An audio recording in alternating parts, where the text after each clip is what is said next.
तो हेलो दोस्तों, आपका स्वागत है फैक्टोवर्स की नॉलेज से भरी दुनिया में। तो प्रीवियस वीडियो में हमने बात की थी बिग बैंग के बारे में और वीडियो के एंड में कहा था कि हम नेक्स्ट वीडियो में बात करने वाले हैं formation of the earth and the formation of the solar system के बारे में। तो इंतजार की घड़ियों को करते हुए खत्म, we came back with our legendary and brand new video title How Our Earth is Formed. Without wasting our time, so let's begin. तो पिछली वीडियो में आप समझ ही गए होंगे कि एक मैटर की वजह से हमारा पूरा यूनिवर्स कैसे बना।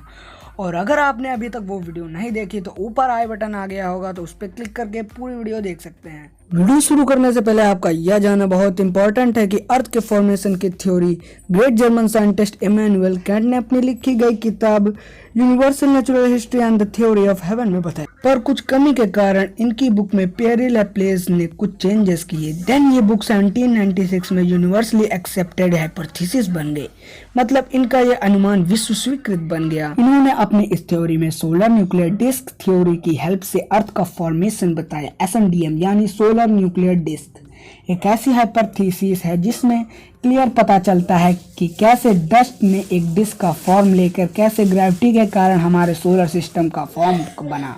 SNDM थ्योरी के मुताबिक जहां आज हमारा सोलर सिस्टम एग्जिस्ट करता है, वहां आज से 6 बिलियन ईयर पहले डस्ट एंड गैस के क्लाउड प्रेजेंट हुआ करते थे। इस गैस एंड डस्ट के क्लाउड को साइंटिफिकली आज हम नेब्यूला के नाम से जानते हैं। पिछले पार्ट में तो आप जान ही गए होंगे कि कैसे एक मैटर के ब्लास्ट से मिलियंस ऑफ अमाउंट में मैटर निकले और वही मैटर इस नेब्यूला के अंदर भी प्रेजेंट थे। जैसे जैसे नेब्यूला के अंदर मैटर का अमाउंट बढ़ता जा रहा था, वैसे वैसे इस नेब्यूला के अंदर ग्रेविटी का अमाउंट भी बढ़ता जा रहा था। ग्रेविटी एंड मैटर के इंक्रीज के कारण ये क्लाउड एक स्फीयर के शेप में आने लगा।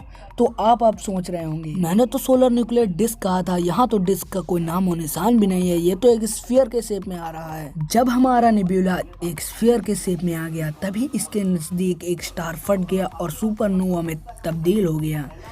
सब लोग इस स्टार को मिलियंस ऑफ थैंक दें, क्योंकि जब ये स्टार फटकर सुपरनोवा में बदला तब इससे भारी अमाउंट में शॉक वेव निकले। वो वेव इतने पावरफुल थे, उसने नेब्यूला को एंगुलर मोमेंटम दे दिया, यानी रोटेशन वाला मोशन। मतलब अभी तक जो नेब्यूला स्फीयर के रूप में था, अब वो नेब्यूला एक डिस्क के रूप में आने लगा। जब तक ये नेब्यूला स्फीयर में था, तब तक इस स्फीयर के सेंटर में सेंटर ऑफ ग्रेविटी प्रेजेंट करती थी। सेंटर ऑफ ग्रेविटी सभी मैटर्स को अपनी तरफ अट्रैक्ट कर रही थी और ज़्यादातर मैटर सेंटर में गैदर हुए। जब ये नेब्यूला डिस्क के फॉर्म में आया तो सेंटर ऑफ ग्रेविटी का नामो निशान मिट चुका था। इसका मतलब जो मैटर अभी तक सेंटर में थे वो अब पूरे डिस्क में डिस्ट्रीब्यूट हो गया था। जहाँ जहाँ मैटर डेंस था वहाँ और भी मैटर गैदर होने लगा। हम सभी जानते हैं, जब ऑब्जेक्ट की डेंसिटी इंक्रीज होती है तब रीजन की ग्रेविटी भी बढ़ जाती है। इसी ग्रेविटी की वजह से मैटर और जगह जगह गैदर होने लगा है। इसी वजह से नेब्यूला का सरकमफ्रेंस श्रिंक होने लगा। छोटे सरकमफ्रेंस की वजह से नेब्यूला डिस्क तेजी से रोटेट होने लगी।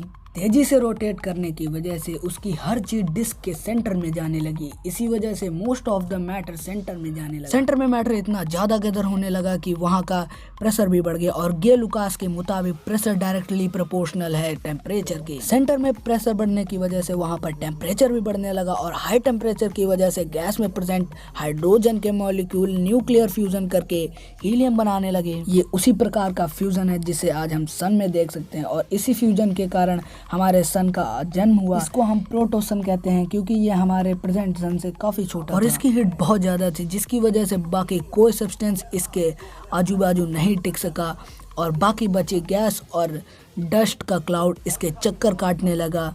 कुछ सब्सटेंस थे जो इसकी हीट झेल सकते थे, वे थे metal and silicate. In metal and silicate के मॉलिक्यूल ग्रेविटी के कारण आपस में मिलकर धूल बनाने लगे और धूल छोटे छोटे पत्थर और छोटे छोटे पत्थर बड़े और उनसे सेलेस्टियल बॉडी बनने लगी। जिन प्लैनेटों में मेटल एंड सिलिकेट का अमाउंट ज़्यादा था वो सन के पास रहने लगे और जिनमें मेटल एंड सिलिकेट का अमाउंट कम था और गैस का अमाउंट ज़्यादा था वो सन से दूर रहने लगे, जिन्हें आज हम गैस जायंट के नाम से जानते हैं। उनमें से सबसे बड़ा नाम है जुपिटर। कुछ ऐसे सब्सटेंस थे जो अभी तक प्लैनेट्स नहीं बन पाए थे, वे आज तक एस्टेरॉइड के रूप में सोलर सिस्टम में भटकते हैं।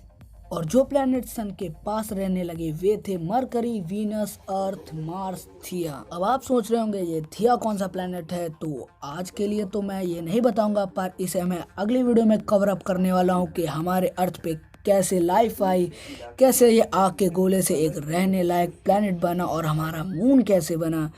तो अभी हमारी ये सीरीज़ चल रही है बिगनिंग और यूनिवर्सल, तो इसमें हमने बिग बैंग को कवर कर लिया है, सोलर सिस्टम कैसे बना कवर कर लिया, और इसमें आगे तक बहुत चीज़ें बताने वाला हूँ। चैनल को सब्सक्राइब करके बेल आइकन दबा दो कि हर सीरीज़ का हर वीडियो आप तुरंत देखें और नॉलेज से भरे रहें।